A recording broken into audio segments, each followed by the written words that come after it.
Hi friends, welcome to YouTube. இன்னைக்கு நம்ம சேனல்ல ரொம்பவே சிம்பிளா, ஈஸியா பட்டுன்னு செய்யக்கூடிய ஒரு ரெசிபி தான் பார்க்க போறோம். இதை நீங்க பிரேக்ஃபாஸ்ட்டாவோ அல்லது ஈவினிங் ஸ்நாக்ஸாவோ இல்லைன்னா லஞ்ச் பாக்ஸுக்கு கூட இதை நீங்கள் செஞ்சு தரலாம். ரொம்ப ஈஸியாக வீட்டில் இருக்கிற பொருட்களை வச்சு செஞ்சிடலாம். எப்படி செய்கிறதுன்னு பார்க்கலாம். இன்றைக்கி நான் இதுக்கு 1/2 கப் அளவு ரவை எடுத்திருக்கேன். 1/4 கப் அளவு தயிர், கெட்டி தயிர் எடுத்திருக்கேன். ரொம்ப புளிக்காத தயிர் இதுக்கு யூஸ் பண்ணுங்கள். புளிச்ச தயிர்னால் நல்லா இருக்காது. இதில் 1 டீஸ்பூன் அளவு பெப்பர் பவுடர் ஆட் பண்ணிக்கிறேன். உங்களுக்கு காரம் கூட குறைய வேணும்னா அதுக்கு தகுந்த மாதிரி அட்ஜஸ்ட் பண்ணிக்கோங்க. தேவையான அளவு உப்பு ஆட் பண்ணிக்கலாம். உப்பு ஆட் பண்ணிவிட்டு நம்ம இதை லைட்டாக மிக்ஸ் பண்ணி விட்டுக்கலாம். தயிர் எல்லா நம்ம எடுத்துருக்க ரவையில் நல்லா மிக்ஸ் ஆகணும். முதல்ல மிக்ஸ் ஆனதுக்கு அப்புறமா நம்ம கொஞ்சம் கொஞ்சமாக தண்ணி சேர்த்து நம்மளுக்கு தேவையான கன்சிஸ்டன்சியில் இதை கரைச்சிக்க போகிறோம். 10 நிமிஷம் கூட இதுக்கு அதிகம் தான். அவ்வளோ நீங்கள் சீக்கிரம் இதை ரெடி பண்ணிடலாம். கொஞ்சம் கொஞ்சமாக தண்ணி ஆட் பண்ணி நம்ம இதை ஒரு இட்லி மாவு பதத்தில் நம்ம இதை கரைச்சிக்கணும். மொத்தமாக பட்டுன்னு தண்ணி ஊற்றிட வேணாம். கொஞ்சம் கொஞ்சமாக தண்ணி ஊற்றி மிக்ஸ் பண்ணுங்கள். ரவை தண்ணியை இழுக்கும். கொஞ்சம் தண்ணி கூடிட்டால் கூட பிரச்சனை இல்லை. நீங்கள் அதுக்கு தகுந்த மாதிரி ரவை ஆட் பண்ணி அட்ஜஸ்ட் பண்ணிக்க முடியும். பட் நீங்கள் மொத்தமாக பட்டுன்னு ஊற்றிட்டிங்கன்னா மாவு நிறைய மிஞ்சிரும். தயிர் சேர்க்குறதுனால மாவு சட்டுன்னு புளிச்சிடும். நம்ம 2-3 நாள் வச்சு யூஸ் பண்ண முடியாது. அதனால் கரெக்டான அளவில் தண்ணி ஊற்றிக்கோங்க. இந்த மாதிரி கெட்டியான பதத்தில் கரைச்சிட்டு இப்போ நம்ம இதில் குட்டி குட்டியாக நான் வெங்காயம், ஒரு பாதி வெங்காயம், பல்லாரி வெங்காயம் வெட்டி வச்சுருக்கேன். அதை சேர்த்துக்கலாம். கொஞ்சமாக கேப்சிகம் ஆட் பண்ணுறேன்.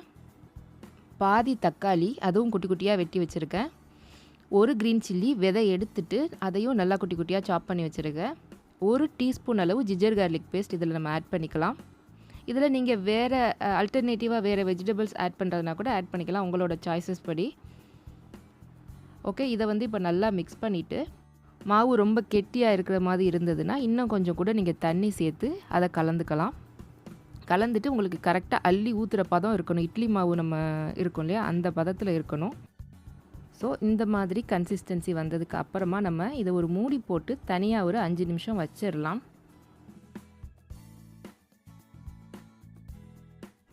இப்போ நம்ம அடுப்பில் குழிப்பணியார சட்டியை வச்சுட்டு சூடு பண்ணிடலாம். சூடு பண்ணிவிட்டு இது குழந்தைங்களுக்கு கொடுக்குறதா இருந்தால் நீங்கள் நெய் அல்லது தேங்காய் எண்ணெய், சுத்தமான தேங்காய் எண்ணெய் ஆட் பண்ணிக்கோங்க, க்ரீஸ் பண்ணிக்கோங்க. அப்படி இல்லை பெரியவங்க ஆயில் அவாய்ட் பண்ணிக்க கூட செய்யலாம். இல்லைனா நீங்கள் நார்மலாக குக்கிங்க்கு யூஸ் பண்ணுற ஆயில் கூட இதில் யூஸ் பண்ணிக்கலாம்.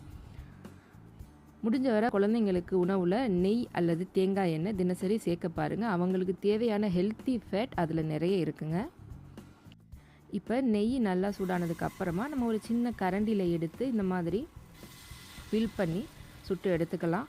ரொம்ப கம்மியான டைம் தான், ஒரு 2 to 3 மினிட்ஸில் இது வெந்துடும். அதனால் நெருப்பு எப்போவுமே மீடியம் லோலேயே இருக்கிற மாதிரி பார்த்துக்கோங்க.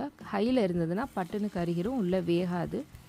இதுவரை நீங்கள் நம்மளோட சேனலை சப்ஸ்கிரைப் பண்ணலைன்னா இப்போவே கீழே இருக்கிற ரெட் கலர் பட்டனை கிளிக் பண்ணி சப்ஸ்கிரைப் பண்ணிக்கோங்க.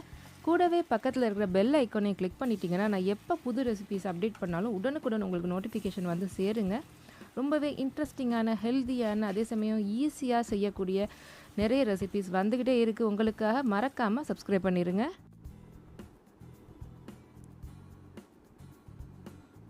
ஸோ இந்த மாதிரி எல்லா மாவையும் நம்ம ஊற்றிட்டு மூடி போட்டு ஒரு நிமிஷம் நம்ம இதை வேக விட்டுடலாம். 1 நிமிஷத்துக்கு அப்புறமா எடுத்து திறந்து பார்த்திங்கன்னா அதோட கார்னர் எல்லாம் நல்லா கிறிஸ்பியாக ஆரம்பிச்சிருக்கும். அந்த டைமில் நம்ம திருப்பி போட்டு வேக வச்சுக்கலாம்.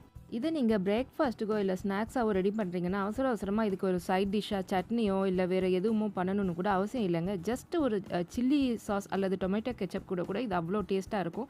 சூடாக சாப்பிட்டிங்கன்னா சைடில் அதோட கார்னர் எல்லாம் அவ்வளோ நல்லா கிறிஸ்பியாக மொறுமொறுன்னு டேஸ்ட்டாக இருந்ததுங்க.